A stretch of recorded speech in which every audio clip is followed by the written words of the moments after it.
Going live. Okay.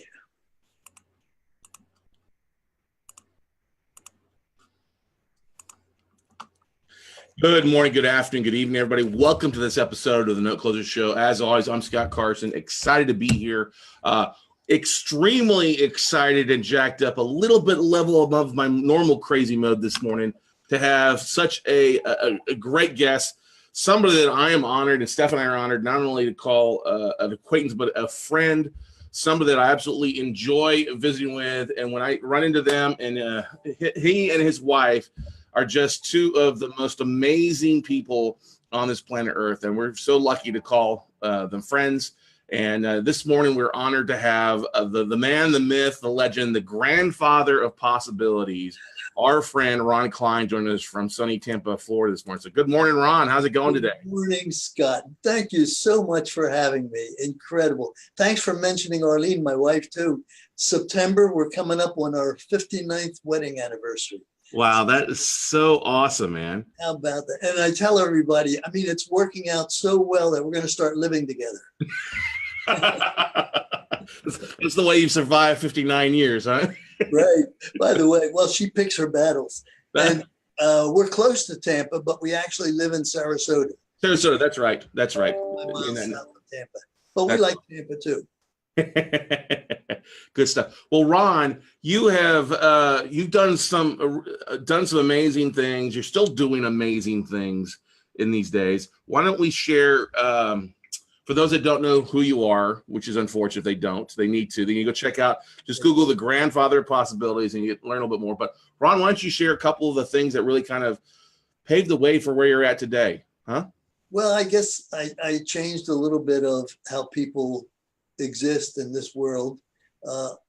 Some of the things that I've done, I classify myself as a strategic advisor, a mentor, an innovator, an inventor, a speaker. I try and put them all in there, but mostly I'm a problem solver. And in solving all those problems, I invented the magnetic strip on the credit card. That changed a few billion people, I guess. I developed the MLS system for real estate. Voice response for the banking industry, where you key in with your phone and get your account information back in voice. And then I had spent a lot of time on Wall Street, and I automated the New York Stock Exchange and developed the bond quotation and trading system and the treasury system, and did a little bit. And I'm not empty yet. I failed at retirement 3 times. I know. I love that. I love that run joke you say there, but you're very active. Let's talk a little about some of the Wall Street stuff that because it's such an interesting story how you came across and identified that as an option, because your stories have been great, and in particular that you find solutions to problems and really solve some things really relatively easy compared to what the problem is, what most people think. Wouldn't you agree to that? I agree with that. And basically the way I do it is very simple, because my whole mantra is simplicity. You know, I say there is no such thing as a problem. A problem is a frustration. I turn it into a challenge. And when I hear the word challenge, I say, well, there's got to be a gift behind every challenge or an opportunity. And I simplify it. And I say, you know, what is the given and what is the solution I'm looking for? And everything else in between is the journey. That's the minutia. And I don't get caught up in that. You know, if I want to go from point A to point B, and that's the purpose, that's what I solve. So it's really simplifying everything. And most of probably the simplest challenge I ever had in my life was the credit card solution. About that. But I know you wanted to talk about the stock exchange. That's kind of the culmination of my story. That's what I finish up on after I tried retiring a few times. But do you want to hear that story first, or do you want to hear how the whole thing started? Let's start with the whole thing. Let's start at the beginning and work our way to the end. We got plenty of time here. Let's start. I was born in 1935, so I wasn't really privileged. My dad was just a mail carrier. My mom worked in a department store, and my most exciting thing was my toys were the old shirt cardboard that comes from the cleaners and a roll of masking tape, so I could build anything. So that was my education. And for my birthday, I really expanded. I would get a ball of string, and then I could be even more innovative. But I was drafted into the service in the Korean War when I was 18 years old. So that was way, way back. When I came out of the service, I was so fortunate because I had the GI Bill. And without the GI Bill, I couldn't have gone to school. So went to school, took electronic engineering and mathematics, and got myself a couple of good jobs. And I was known as a problem solver because I would simplify everything. And what happened was a developer or a director of a very large department store came to me and said, "We have a problem and we'd like to see if you can solve it. It takes too long to make a charge purchase." At that time, they didn't call credit cards credit card purchase. They called them a charge purchase. Right. Well, what do you mean? He said, well, the merchant has to write it up, and then we give them a big book every month of all the negative account numbers, and he's got to go through that and look up all those numbers. Takes so long, and the burden's on the wrong person. The burden's on the merchant, and it's just too long. And I said, well, let me think about that a few minutes. I said, basically, what you want to do is take the burden off the merchant and speed up the process. I said, that's pretty simple. What do you mean? I said, well, let's just take all those numbers you put in the book of this negative account numbers and put that into some kind of memory system. This was back in the 60s, early 60s. So memory systems was a big magnetic drum, that kind of thing. And I said, then we'll give the merchant a little keypad and we'll hook that up to the memory system. And when they come to make a purchase, they'll key in the account number. That's that little piece of plastic, just had the person's name on it and the account number. He'll key in the account number. And if it doesn't show up on the merchant's memory system, then they're good to go. And I said, how simple is that? That ended up, I actually patented that as the first point of sale device. And then I said, we really have to make it a little bit easier and put some smarts in that little piece of plastic. And right around that time, reel-to-reel tape recorders came out. And you remember that? Couple of motors and tape. You could record music or your voice on it, and it would run it through at a constant speed. And of course, if you would speed it up, it would sound like Mickey Mouse. If you slow it down, it'd sound like... And I said, well, geez, what would happen if I took a little piece of that tape, pasted it on the back of the plastic credit card, recorded the account number on it, and then build a little device that mimicked the tape recorder and made you the motor?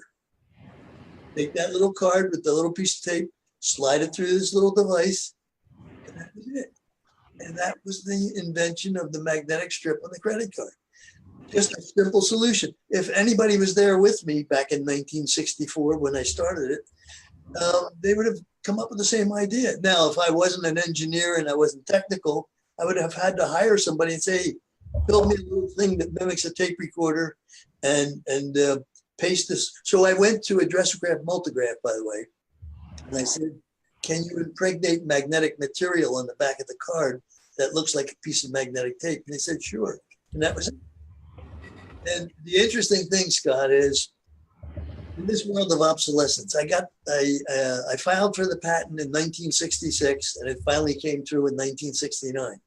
And in this world of obsolescence, how could a simple invention like that last here into 2018? Nobody can ever answer it. I agree. And what's funny is they keep trying to screw it up. Yeah, well, I'll tell you about that. But the reason it has lasted all this time is because it doesn't require energy. Mm-hmm. And if it doesn't require energy, it doesn't radiate.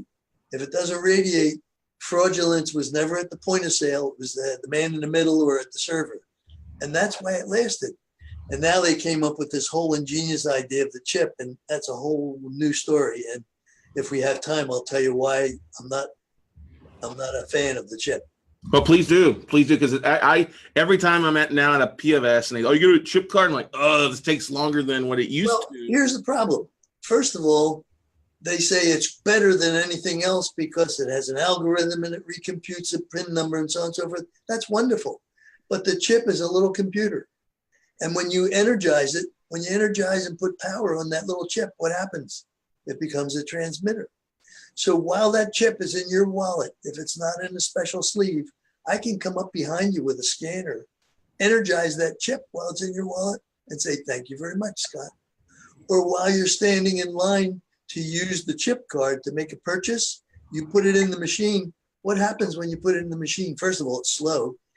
It gets power from the machine. It energizes the chip. Now, guess what it is? It's a transmitter.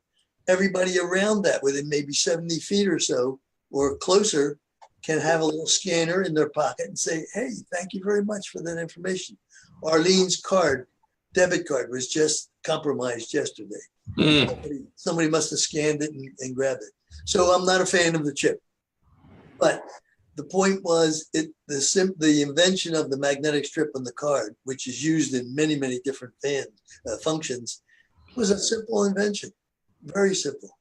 And then from that, people would start saying, wow, well, you're a pretty easy problem solver. You know, what else can we throw at you? So Frank Perdue came at me and I helped them with the formula to grow chickens in 8 weeks. All we were doing is fooling them with the food, different food that they loved that was more nutritious, and they got healthier and grew to maturity in 8 weeks instead of long term. Then NARAB came to me, the Board of Realtors, and they were saying, you know, we've got somebody here at point A and they want to move to point B. They're in New York and they want to move to California. And we want to be able to tell somebody in California that there's a guy in New York coming and he needs a 3-bedroom house with 2 baths and close to a school and swimming pool, et cetera, et cetera. How do you do that? And I came up with the idea of MLS and how you connect to the central computer. And I built little suitcase terminals. That's how I started it. And it had an acoustic coupler in it because at that time, with no internet, the only way you could connect to a computer is to dial up their modem, and it would do that funny screaming sound, and then you could send information. And there was no touch tone phones around that time. This was 1967. It was mostly dial phones with the big receiver. And I made an acoustic coupler that the phone would fit into this acoustic coupler. You'd dial up the computer would answer, and then we would take buttons and switches that would set up all the parameters and beep that through the phone down the line. And that was the way we got the information in there. So that was the MLS. And then my company, I formed the company, and it just continued to grow and grow and grow. I was up to 125 employees, mainly because software wasn't even invented then. You built everything with hardware, transistors and resistors and capacitors, printed circuit cards. So I had a big manufacturing facility. And we were building this for the banks, for voice response, and for the realtors. And I became such an interesting little company that I needed money because I couldn't afford to pay the payroll. Mm-hmm. So I hooked up with a couple of good investors, and they funded me with $750,000 in the early 60s. And $750,000 then was like billions to me. Right. So we were able to grow, and the company continued to grow. And then I was running out of money again because I just couldn't afford to keep up with the material and the payroll. So my investors came and said, how about if we go public? And I said, what's public? Because I was a young guy then, very young. And I said, public, isn't that the things that, you know, they put out at sites when they build and they use them as facilities to go public? And they said, no, we're talking about the stock exchange. Anyway, I put together a very successful public offering because I went to the library and got a book on the Securities Act, read it from cover to cover. I became an expert on registration, took the company public and raised another $1.5 million. And then the company looked so attractive that a major insurance company came to me and said, we're very interested in maybe acquiring you or buying your company. And I was starting to reach retirement age at that point. I was 34. And at 34, maybe it's time to think about retiring. So I sold the company and did well. And I figured, okay, I'm going to go fish. After 3 weeks, fishing becomes very boring. And I said, I got to go back to work. So that was my first failure at retirement. Came back to those people and I said, I'll surrender all my option stock. I'll keep the money that you gave me, just turn me free. And they did. And I said, okay, I started another little company. And this is the best part of the story. And with that, I said, now what am I going to do? I don't want 125 employees. I want something simple. I want to build myself a cash cow. How do you do that? Meanwhile, I'll look around and represent other people's products until I can decide what I want. And I was pretty good in communication. So I started calling on some of my old clients. And one day I was in with Associated Press and I was talking to a guy there and I was selling him some communication gear. And I saw a bid sheet on his desk upside down. And I was trained to read upside down as a salesman. So I asked him, what is this? And he said, well, we're in the communication business. We use a lot of teletype machines. And that was teletypes was before email. It was like a typewriter with paper tape punch and a printer, and they would type messages. It would go over telephone lines and receive that somebody else's teletype. And I said, that's pretty interesting. He said, well, Western Union provides these on a bid every week. They refurbish them. We don't need them anymore. If you'd like, you're welcome to the bid sheet. That changed my life. I rented a truck, and the Western Union was about 60 miles from my home in Perryville, New Jersey. And they were in Pennsylvania. I rented a truck, went there, and I said, let me see what you guys have. And they had all these teletypes. And they were right in the process of liquidating all their teletype machines because they were going into the satellite business. And they had 12,000 machines, the old machines. Wow. That were used on battleships. I mean, they were ancient. And I said, geez, people are still using these. I could take them and just use them for parts and sell them 50 cents on the dollar to parts to big companies like ITT and RCA who uses teletypes. And I bid pennies on the dollar. And I wasn't very careful. Nobody else bid on those machines. I figured, what's going on? I won 12,000 machines for pennies on the dollar and nobody else bid them. And then I found out young punky Ron Klein never checked to see where they were. Well, 4,000 were in a warehouse in Allentown, Pennsylvania. That was pretty close to my home. The rest of them were all over the country. They were in Dallas, they were in California, they were in Texas, they were everywhere. And they told me, now, Ron, you have to take possession of these machines within 30 days because now you own them. They weighed hundreds of pounds each. These were in big steel cabinets with keyboards and printers and paper tape punches. And they were used on battleships. So they were ancient and they were all over. And I figured, I don't own these machines now. I own a liability. Mm-hmm. How am I going to get rid of them? What am I going to do? My life changed. I called the junk man. I figured I'll give them to the junk man. Junk man came and he says, let's take a look and see what's in these machines. He said, let's look in the bottom. They had big cabinet areas. He opened it up. They were loaded with printed circuit cards, with the transistors and everything on it.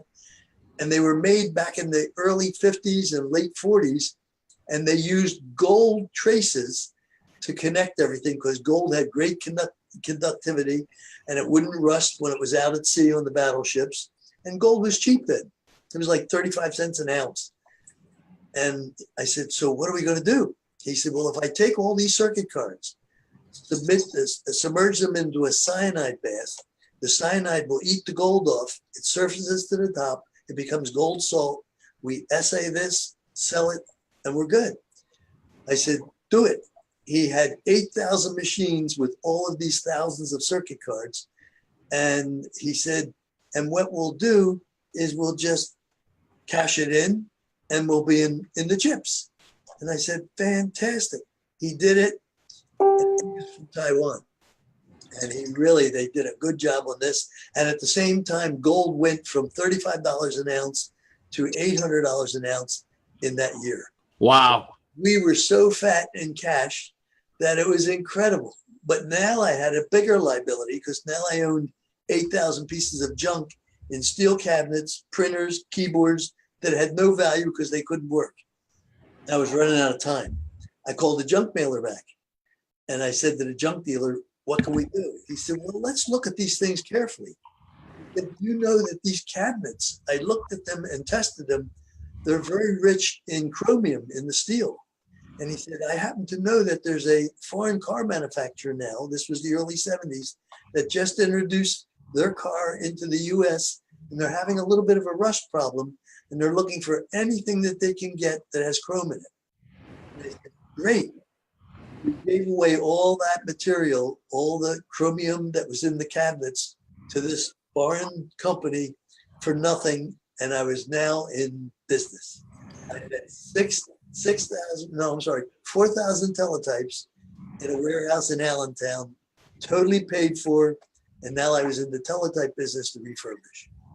How was that? And all because I read a bid sheet on a guy's desk. That's part of the story. The rest of the story is, where did I go from there, and how did I get to the New York Stock Exchange? What do you think? Any questions? Let's see. I was pulling it up here real fast there.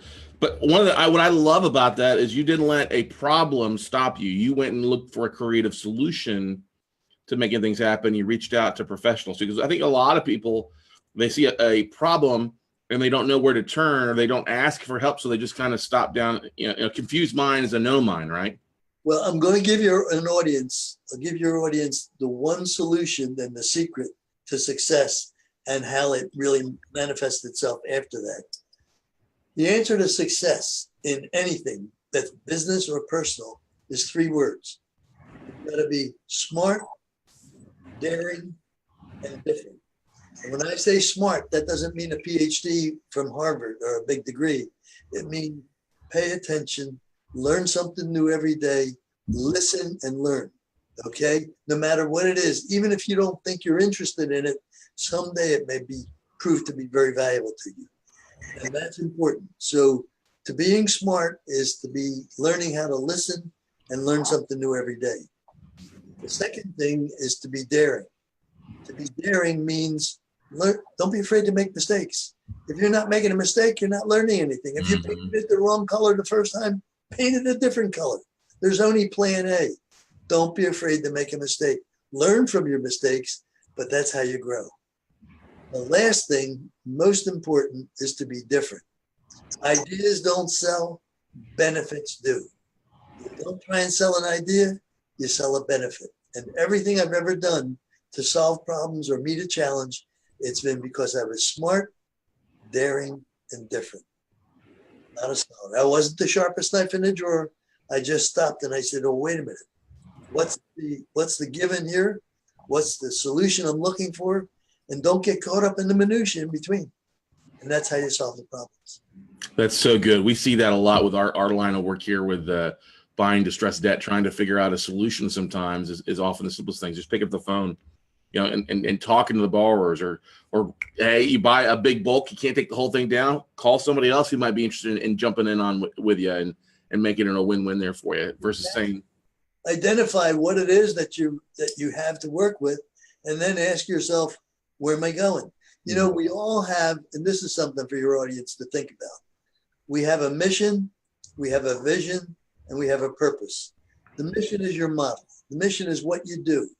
And in that mission, it'll expand constantly. It'll be enhanced. Lots of things will come about. And that really has a big effect on your life, because that is your mission. Your vision is the ultimate. You'd like to take it to the moon. I mean, you want it to be the biggest and the best. The one thing that most people have problems with right now, and I bet very few people out there can answer it, what is your purpose? They think your purpose is directly tied to the mission. Well, it is, and it isn't. It can affect your purpose, but it took me a long time to figure out what my purpose was. And my purpose is never to be a burden. Never be a burden to anyone else. Never give anyone the anxieties that they don't deserve just because it's me. So that's what you have to concentrate on. Smart, daring, and different, and have a mission, vision, and purpose. So right. If you don't have we can get to your first question of, tell us what happened at the stock exchange. Let's go there. I'm getting a lot of fast. How did I get to the stock exchange, right? Exactly. Well, I was king in the teletype business, because here I had all these 4,000 machines. I could sell parts. I could refurbish some. I was doing fantastic. I hired a couple of technicians. I had a little shop. I was so happy. And after I finally got rid of all the junk machines and got the gold sold, I got a call from the New York Stock Exchange about 3 months later. And they said, we understand that your company, and I had named it General Associates because I had no idea as to what I wanted to be. So I figured that's a good round name. They said, we understand this little company in New Jersey called General Associates bought all the teletype machines from Western Union. And in that package of teletype machines, there were 273 very special wall-mounted type machines that we use here at the exchange as inquiry stations on the trading floor. I said, wow, that's interesting. And they said, we are expanding our trading floor. This was in the 70s, mid 70s. We're expanding our trading floor and we don't have enough inquiry stations and we don't want to go back to AT&T and rent them. And Western Union had these. Are you interested in doing business? I said, absolutely. I said, I'll give you a full payout lease over 2 years so that you own them, give them to you a reasonable price. If you give me a maintenance contract to maintain them on the trading floor for the life of the machines. And they said, absolutely. We don't want to maintain them. So they said, you're hired. I gave them a full payout lease. I was making good money there, renting. I rented 200 machines and kept 73 as spares. I figured I can't afford to have anything crap out at the exchange. And I started a maintenance company. I hired a technician in New York. I drove every morning to the Wall Street, New York Stock Exchange to run around on the trading floor and make sure this thing operated smooth. I was in the cash cow business. I had a maintenance contract. I'm getting maintenance on every machine every month. And if something would go wrong during the day, we would just swap out with a good machine, a spare. I would take it back to my shop in New Jersey, get it repaired, take it back to the exchange next day. What a fantastic business. 2-man business, 3-man. I had a tech back making the repairs, a tech on the floor, and myself, big deal, with a tie and a shirt, walking around on the trading floor, taking care of everything. The traders loved me. And the opportunity was fantastic because while I was there, I saw this institution that functioned on inertia because all they did, they had little pieces of paper and writing down and using the vacuum lines to send it upstairs and downstairs, that at the end of the day, the paper was this high. It was up to my waist. That's how much paper was on the trading floor. Old pictures of the exchange because everybody would write, throw down, write, throw down. And I saw so many ways to automate the exchange and make it a lot easier for them. And they thought I was IBM. I mean, because I would come in and solve a problem. I would outsource it, hire a programmer to do something. We would fix it. It was done. They loved me. What an opportunity. And in 1983, because I was constantly walking around all the trading floor, I went to the bond trading floor. I saw it quite a bit. And it was an auction market. They were trading, the New York Stock Exchange trades equity, stocks, and they trade fixed income, which is the corporate listed bonds. That's the fixed income. Well, the stock market was automated a long time ago. And the bond market, they never automated it. It was an auction market. And I go in there on the bond trading floor, these guys are throwing their hands up and down, bidding and shaking and screaming and on the phone. And I figured, this is ridiculous. I went to the exchange and I said, why isn't this automated? And they said, Ron, they've been doing it like this for 205 years. They're not going to change. I said, I can automate that so simply and fix it that they can sit up on their desks, at their desks on Wall Street and trade automatically. And they said, it'll never work. And I said, well, listen, if I build a little filter system and prove to you it can work, would you give me an exclusive license to be the vendor of choice to provide automated stock or automated fixed income bond trading on Wall Street? And they said, yeah, because it'll never happen. Yeah. I went to an attorney. I drafted up a beautiful contract, gave it to them. We signed the contract, and I built this little box. Now, the simple little box that we put on the main trading line for the New York Stock Exchange. It would filter out only the bonds, nothing else. It would just pass the bonds through. And then I bought a little video terminal and with a keyboard, the video, and I could key in the bonds of choice. And when those bonds would pop up, it would alert me, could trade. Fantastic. I started calling every bond trader on Wall Street after I demoed it in Wall Street at the bond floor. And if I wasn't buying or selling a bond in 5 seconds, they'd hang up on me. Oh, this is great. I built this magnificent system, simplified it. How am I going to sell it?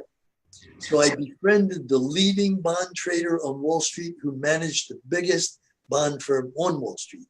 And I said, Joe, I'm going to give you this thing free for 30 days. I'm going to run a telephone line, a leased telephone line to your office for 30 days. Just use it. Just try it. It's monitoring the bond trading on the bond trading floor, and it's faster than what they're doing on the floor. He said, okay. Started using it. 2 weeks later, his phone rang up and they're saying, Joe, these are the guys from the trading floor. What are you doing? We've been trying to buy a bond for 2 weeks and you keep topping everything. We can't get in and buy bonds. He says, oh, you need one of those little Ron Klein boxes. They said, what the heck's a Ron Klein box? Oh, and he's explaining it to them. My phone rang off the hook. Here it comes. In 90 days, I had 1,500 traders all coming in on my orders, running my system. And I figured, okay, I got a bond club. I said, well, here's the deal.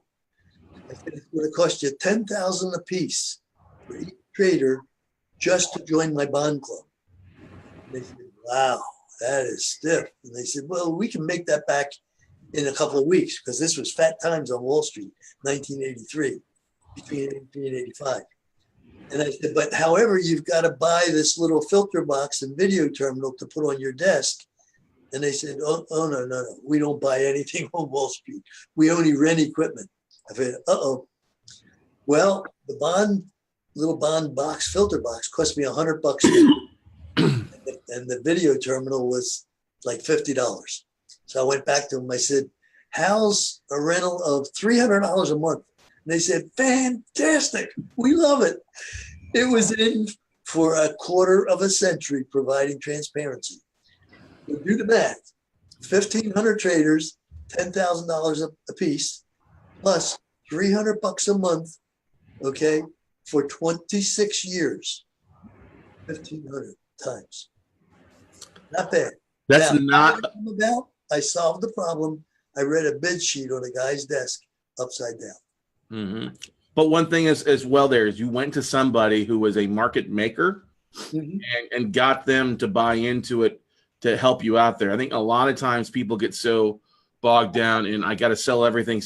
I can't give it to somebody to use to build a market or to let people understand those that need it to feel the benefits of it immediately and give it time for that to work. Would you agree to that? A lot of people don't see the foresight to give a shovel to a coal miner and let them use it. You said the magic word, benefits. We sell benefits, not ideas. Nobody has time. The millennials have an attention span of about 8 seconds. Try and sell them something, an idea that's not a benefit. If it's a benefit, their thumbs will start working on that electronic leash of theirs and it'll work. So that's it. The word is benefit. And you have to really simplify it down to what do you have? What was the advantage I gave these traders?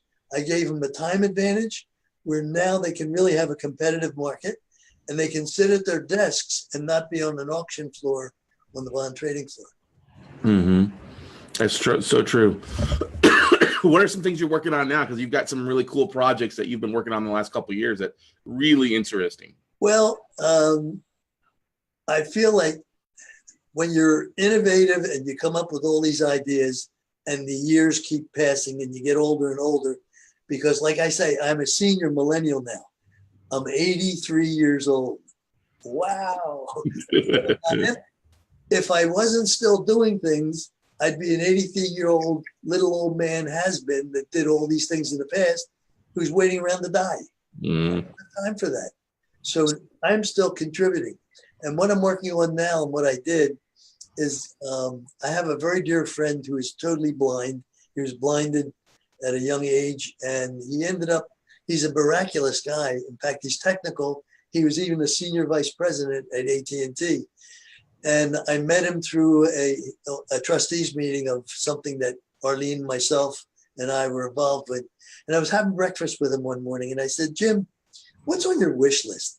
He said, well, you know, we're technical. We can send people to the moon. We've built all kinds of crazy very sophisticated gadgets for the blind. He said, I'd love to have a simple little device and some very simple functions that I can identify what I come in contact with on a daily basis. Very economically feasible. And I said, let me think about that. I went home. I came up with an app for iPhones or Androids and little QR code labels that were specially coded. That's the secret, that were adhesive, that you can paste on any item, a book, a CD, some food in your pantry, some prescription medication. Point your phone at it, identify it, and then every time you point your phone at it again, it tells you what it is. And it's programmable. If it's coming up time to renew it, you can change it to say it's renewable. It's pretty much like what's in the box. Let's say you're going to move somewhere, so it's even good for sighted. And you start throwing all kinds of stuff in a box. You pull up the box, you put a label on it. Now you tell your phone, point your phone at the label, tell your phone what's in the box. Now when it gets to the new location and you got 100 boxes, you say, well, I wonder what's in that box. I wonder what's in that box. You point your phone at it, tells you. So I developed that, and it works fantastic. There's 260 million blind people in the world and 40 million blind people right here in the US. And I figured if I could help one or two, I would be satisfied. We're getting orders by the thousand, and I just introduced it last December. So that makes me feel good. Here's the secret. The app is free. It's the little packet of labels. Let me show you that. Here's a little packet of labels. There's 2 labels per page. 100 of these. This little packet costs $20. Tell me what blind person wouldn't invest $20 to be able to take one of these little things, stick it on their hanger on their clothes closet, and be able to go in and say, oh, there's my blue shirt, there's my yellow shirt. And we're doing great with it. So I'm helping a lot of people. And the feasibility is, in fact, anybody that's listening out there, called envisioneli.com. That's the website. ENVISIONELI.com. And the reason it's called Eli is Eli was the blind prophet during the biblical days that read the Bible in Braille. Okay, so it's envisioneli.com. It'll tell you all about it. Just click on the thing that says for the visually impaired and sighted, because I also have a commercial version. Then download the free app, either on your iPhone or on your Android. And the app is Envision Eli, 2 words. It's free. Download it. It looks like an eye with Braille in there that says Eli. And then go on the website, and there's a sample label. Print that label out and play with the system. It'll give you full instructions. If you really, and I'm not selling, but it's available. But you can play with it free. The innovation is there. If you come up with a great idea, call me. Maybe we'll work something out together. There are so many applications for that, though. That's the beautiful thing about that. Unlimited. Now what we've done is we've taken 10 functions, stored them in the cloud, so you can, and then we now read barcodes or QR codes on any device. So you can take our phone and our app and read any barcode on any product in the world, and if you're an Eli subscriber, it'll take you to that site. Would I be able to show this on? No, I guess it's too small. Let's see something. They might find that interesting if I would hold my phone up. Hey, yeah, let me do this. Have I got a minute? Yeah, we got a minute. Sure. Okay, let me try this.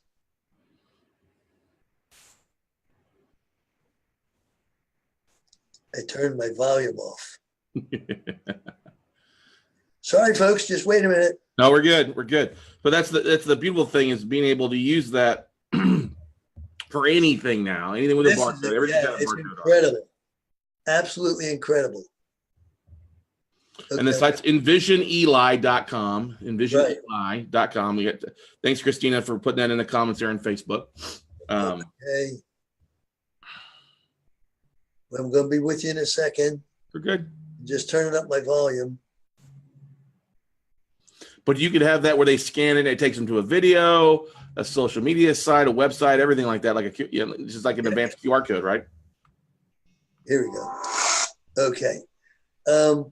What it does, it could either be a QR code that you paste on it, on any product, on a shelf, on anything you want to identify, physical fitness, put it on the back of your business card, and it tells you the nature of your business, or like even for we close notes. Every time, and you put one of these QR codes on the back of your business card, every time you have a new deal, anybody anywhere in the country can read that QR code, and there's your new deal. So it's programmable. You only have to put the code on once. Mm-hmm. Okay, let's see. Let me get this thing. This will give you a good example. All right. While Ron's working through that, what questions do you guys have from that are out there watching it live on Facebook Live for you? What questions do you have for Ron, the godfather, or the grandfather of possibility? Yeah, I don't carry a gun. Well, neither did the godfather. He'd have somebody do it for him. There you go. All right. Here's the deal. First, I'm going to show you. Right. Okay. You'll read a barcode or a QR code, and it comes up with 10 different tabs. And now I'm going to play a little video that takes 1 minute, and it tells you what the commercial version does. Hi, I'm Eli, your personal shopping assistant. Eli Technology is the first app on the market to truly help consumers make more informed buying decisions by providing them with information they need about the product they are interested in. To see how it works, simply download the Eli app from the App Store or Google Play Store and let the fun begin. Once you start the app, simply point your smartphone camera at any Eli label or barcode found on the product to learn more. If the product is using Eli technology, it will display a wealth of information about the product. Information about the product itself, information about the ingredients in the product. You can even drill down on the ingredients to find out what it really is. You can listen to an audio or video message from the company president or a message about a specific product from the product expert. You can get consumer reviews and endorsements and other information. And even more exciting, there might even be a coupon for the product to help you save a little money. There are up to 10 topics of interest that you will find on any product using Eli technology. Wow. So give it a try today.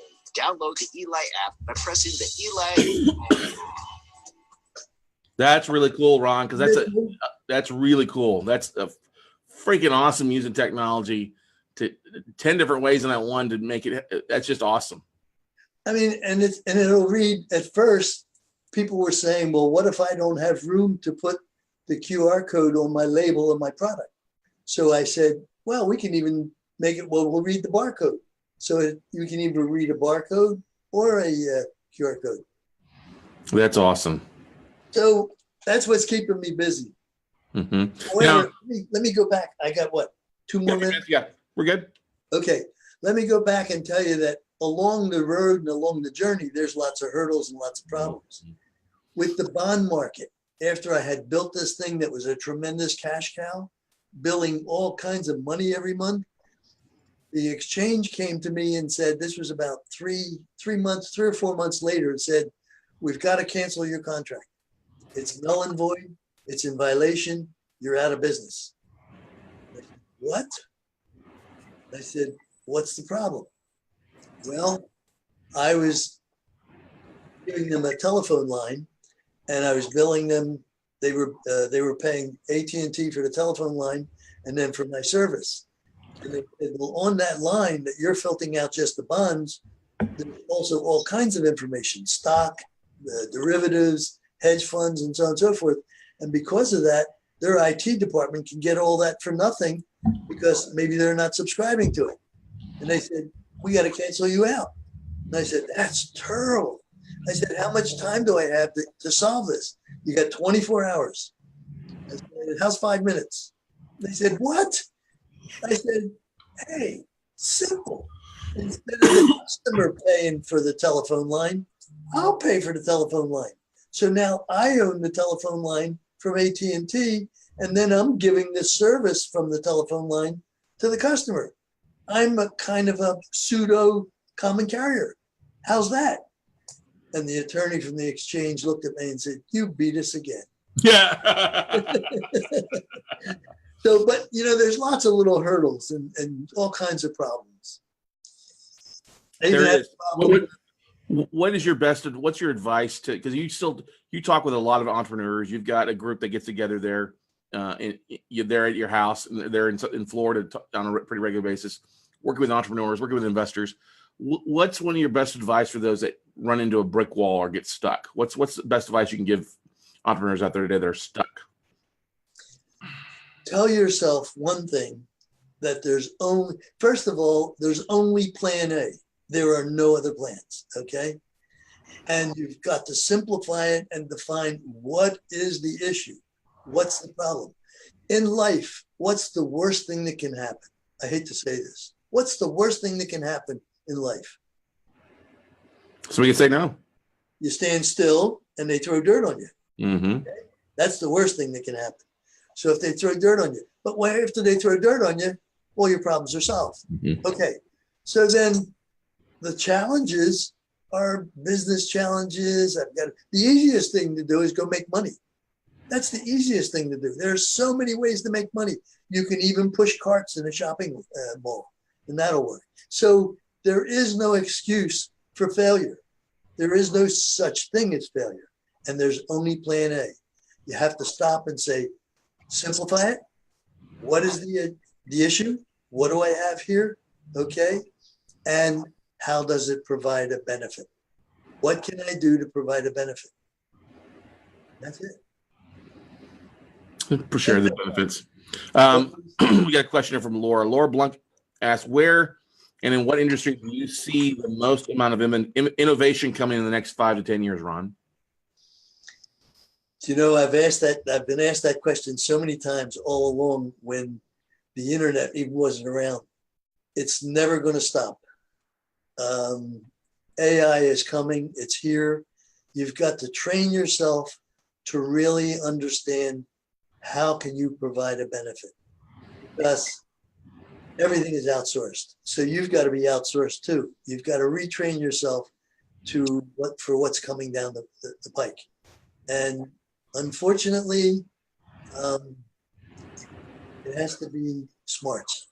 You have to use your smarts to stay out there. There's going to be lots of changes. I don't want to throw things out specifically that I know about that I happen to be working on too. But it's a matter of train yourself in technology. I call myself a senior millennial because if I didn't say millennial, a goldfish has an attention span of 9 seconds. Millennial has an attention span of 8 seconds, and good for them. So whatever you're telling me or whatever you're pitching, if you can't get it out in 8 seconds, forget it. Then you're really not telling your story. Simplify. That's the answer to survival. Smart, daring, and different. Mm-hmm. Different is always a good thing. Yep. There's so many people that just copy what somebody else does, and they wonder why they don't have success. And I'm like, you got to change it up. If you're going to do something similar, you got to change it up. What's the benefit you're offering that's different from your competitors, or what's going to make you stand out in a crowd differently than what somebody else is doing? Right? It's got to be different. What's the benefit? Keep asking yourself, what's the benefit? That's the answer. If you can provide a benefit, no matter what it is that you do, you've got the answer. Right. Now, Ron, on a side note here, you're very active. You're still riding your bike on a regular basis? Well, I'm having a little bit of a neck problem. So as soon as they fix that, I'll be back on my bike. I'm a senior Olympian. That's awesome. That's awesome. And of course, you love to shake it too. Every time I see it. I love it. I can't wait till I get the secret knock in September. I'd like to do what is it? What is it? Karaoke? How do you pronounce that? Karaoke, yeah. Karaoke. I love the Frank Sinatra stuff. So I get up on the stage and sing. I'm a very inhibited person, and I love to shake it too, because as long as there's still a little bit left, so I'm not empty yet. Right. When I'm empty, then we can have my box party. But after that, before that, I gotta go. Right. And what's great is I tell everybody I'm dyslexic. Instead of 83, I'm only 38. Yeah, I love that. That's great. I'm sure Arlene loves that too, right? Oh, she does. She's a lot older too. I know you're working on some things you don't want, can't really go into, but there is, and I love what you said about being a millennial, because you've got and always embracing technology. I deal with so many people that come out of one, or they come out of the workforce from having a job and a boss, and they're working to become entrepreneurs, and they struggle with that facet of being accountable to themselves or also embracing something new. They will all. You said something earlier. Why would we change? We've always done it this way, right? And I think in the way that technology evolves and everything's evolving, the way it was is already outdated, right? A minute later. Exactly. What's your best advice for those out there that are struggling with that and embracing that? Well, again, be daring. Don't be afraid to try something. Don't be afraid to make a mistake. Entrepreneurship is what's going to save this country. Mm-hmm. Okay. Just keep that in mind. You can be an entrepreneur in many, many different ways. There's so many different things that you can do to help people. And it's when you help, when you give, what comes back is automatic. Everybody says, well, if you give, you're going to get. Get's not even in my vocabulary. I give. The more I give, I'm not a motivational speaker. I'm not an inspirational speaker, but I love to tell my story. And my story is so simple. When you go back and listen to what I've been talking about for the last hour, there's nothing sophisticated. I didn't really reinvent the wheel. The magnetic tape, big deal. I took a little piece of magnetic tape and pasted it on the back of a credit card. And what did I do? I didn't have a motor. I made you the motor. Big deal. You would have done the same thing if you were there. Keep it simple. Keep it simple. Provide a benefit, and don't be afraid to make mistakes. If you're not making mistakes, you're not learning. What would you say has been the biggest mistake you've made? Wow. So many of them. I made a lot of mistakes. Probably up until age 40, because I started out as a very young entrepreneur. When I came out of the Army, I was only 23 years old. Got married at 23. Arlene was 19 and a half. And here we are now, 70. She's going to be 79, and she's still a fox. And I'm 83. So the biggest mistake I made was in my young career building up. I thought I could do everything by myself. It always had to be my way, until finally, by the time I got around age 40, I started listening to the people that were working for me, and they're smart. They're out there. They see what's happening. They're out there working with the customers, and they can come back and give you lots of good information. So the biggest mistake I made was in my younger years, I didn't listen. I only heard. I could hear, but I never listened. I started listening in my late 30s, early 40s. Please listen. Don't just hear. That's so huge. I love that, Ron. That's such a great thing. I think a lot of people struggle with it. I know I've struggled with that in the past. I think we get so belief in ourselves. Sometimes we get very it's going to be self-confident by all means, but sometimes I think we overlook the experiences that people are having, that they're giving back. They're giving the feedback, which is the most valuable information you have to stay competitive, stay ahead of your competition, and really listen to that to identify opportunities and benefits to fix problems, right? I hope I didn't put anybody to sleep this last hour. No. We have a lot of great stuff, some great comments and stuff like that. We had throw this Korean War vet some love for his contributions, which is great. Laura Blanc agrees entrepreneurship is what will save this country. Yes, we agree to that. Definitely. That's interesting. Thank you for asking, and thank you for thanking me for my service. I found, there's not too many World War II vets left, and I'm discovering there's very few Korean combat vets left. And I said to myself, why? And it was a simple answer, because I was drafted at age 18. So I'm probably one of the youngest Korean vets. Mm-hmm. Most of my brother and sister veterans that were in Korea with me, they were in their late 20s. So they had already They got married. They were already starting to raise a family. Mm-hmm. And I'm proud of what I brought back. I would serve again tomorrow, even though I came back with a Purple Heart. I would serve again tomorrow if I was called on. It really made me a better person. Right. I can agree to that. Well, Ron, I want to say thank you again for joining us here. Oh, yes, you've got the book. Let's not forget the book. I thought about that earlier. Arlene, your lovely wife, took the time to write a book called The Grandfather of Possibilities. You can go out there. It's an inspirational biography about Ron Klein. You can pick it up online, Amazon, The Grandfather of Possibilities. It's a great read. I've got a couple copies here as well. I gotta find it's how crazy I was. You got to have a little bit of crazy in you these days to get ahead, right? And I can't thank you enough for inviting me on the show. It was such a pleasure. I really enjoyed it, Scott. Well, Ron, it's been a while. So, I mean, we communicate online or text message, or we run in similar circles, and it's been a while since we hung out. But I just, I was like, I got to have Ron on. It's been too long, and so I want to say thanks again as always. Give Arlene a big hug from Steph and me as well. Yes. Say hello to Stephanie. Well, she's saying. Actually, I'm so proud, Scott. My cat it's on Arlene's desk here today, and she hasn't made a sound. Usually she starts screaming and everybody says, "You better attend to that baby," because she sounds like a baby. But she's been very good, and she's been quiet this whole last hour. That's good stuff. That's good stuff. Well, hey, Ron, thanks again so much, guys. Once again, go out there and check out the book, The Grandfather of Possibilities by Arlene Klein, an inspirational story about Ron Klein. Ron, we look forward to more of your inspirations, more of your inventions, more of your great products. Once again, go out there, check out that amazing product with the barcodes again. It is such an awesome thing here. It is envisioneli.com, envisioneli.com. Check it out. I guarantee there'll be a lot of things that you can use it for. I know I'm going to instantly start using it for some things that we do here as well at the Note Close Show and WeCloseNotes.com. But until we meet again, Ron, thanks again for joining us. Thank you, Scott. Well, guys, go out and make something happen, and we'll see you all at the top, everybody. Bye. Yep. Take care. Bye-bye.